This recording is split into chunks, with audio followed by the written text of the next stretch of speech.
ইতিমধ্যে তিনিটা পুৰুষে এই বিদ্যালয়ত অধ্যয়ন কৰি গ'ল আৰু বিদ্যালয়খনৰ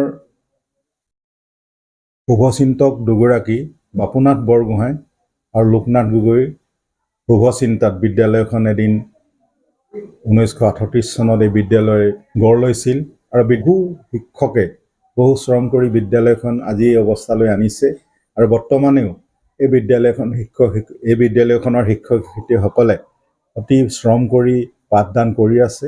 2018 চনৰ 9 আগষ্টৰ দিনা এই দায়িত্ব ল'লোঁ আৰু দায়িত্ব লোৱাৰ পাছত মই পূৰ্বজসকলৰ পদ অনুকৰণ কৰিয়েই তেখেতলোকৰ বিদ্যালয়খনৰ প্ৰতি থকা দায়বদ্ধতাকে মই শিৰোধাৰ্য কৰি লৈ মই মোৰ কামবোৰ আৰম্ভ কৰিলোঁ আৰু ব্যাপক এটা অঞ্চল কেৱল খেতিয়ক আৰু চাহ বাগিচাত কাম কৰা লোকসকলৰ সন্তানসকলে ইয়াত পঢ়িবলৈ আহে আৰু তেওঁলোকৰ আৰ্থিক অৱস্থাটো বেলেগৰ দৰে টনকিয়াল নহয়, যাৰ বাবে তেওঁলোকে বেলেগ প্ৰাইভেট বিদ্যালয়ত এডমিশ্যন দিব নোৱাৰে আৰু এই বিদ্যালয়লৈকে ঢাপলি মেলি আহে আৰু এই বিদ্যালয়ত যদিওবা যথেষ্ট সংখ্যক ল'ৰা ছোৱালী আছে, তাৰ অৰ্থ এইটো নহয় যে আমি যধে মধে ইয়াত ল'ৰা নামভৰ্তিৰ বাবে সুবিধা দিওঁ এনে নহয়। আজি পৰীক্ষা হৈছে, এই পৰীক্ষাত উত্তীৰ্ণ হ'ব লাগিব, তাৰ পাছত এই বিদ্যালয়ত নামভৰ্তি কৰিব পাৰিব আৰু এই নামভৰ্তি কৰাৰ পাছত ছাত্ৰ ছাত্ৰীসকলে প্ৰতি আমাৰ যি দায়বদ্ধতা সেইটো আমি দেখাওঁ আৰু সেই দায়বদ্ধতা দেখুৱাৰ বাবে হয়তো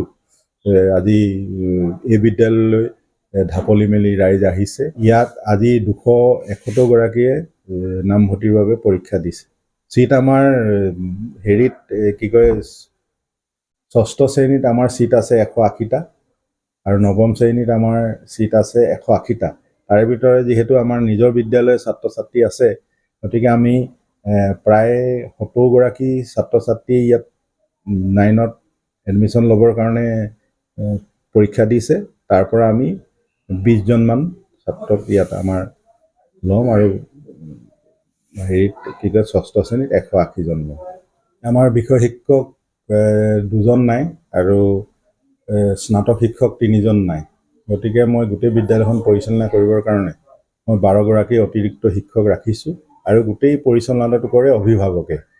অভিভাৱকসকলে ছাত্ৰ ছাত্ৰীৰ পৰা এটা মাননি লয় আৰু সেই মাননিটো সংগ্ৰহ কৰি তেওঁলোকে এইটো পৰিচালনা কৰে।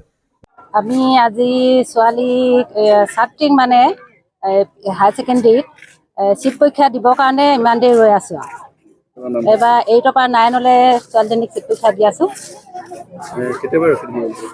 আমি 9টা বজাত প্ৰায় ইয়াত পালোহি, 9টা বজাতে ছোৱালীজনী সোমাইছে আৰু এতিয়া ইমানটো সময় হ'লগৈ জানো সেইটোৱে নাজানো আৰু এবাৰ 9ত যদি পাছ কৰে ভাল কৰে পৰীক্ষা ইয়াতেতো দিব লাগিব। স্কুলখন ভাল বুলি শুনিয়ে আহিছোঁ ইয়াত দিয়াবলৈ।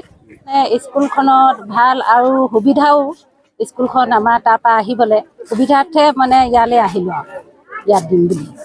মই প্ৰায় 8টা বজাতে আহিলোঁ। ৰিজাল্ট দিয়া নাই, দিব আৰু এতিয়া এবাৰ 6লৈ। এইখন মানে কি ধৰক স্কুলটো আশে পাশে বহুতেই আছে, কিন্তু ইয়াত ৰিজাল্টবিলাক অলপ ভাল হয় আৰু ক্লাছবিলাক কৰে বুলি জানো আৰু হয়।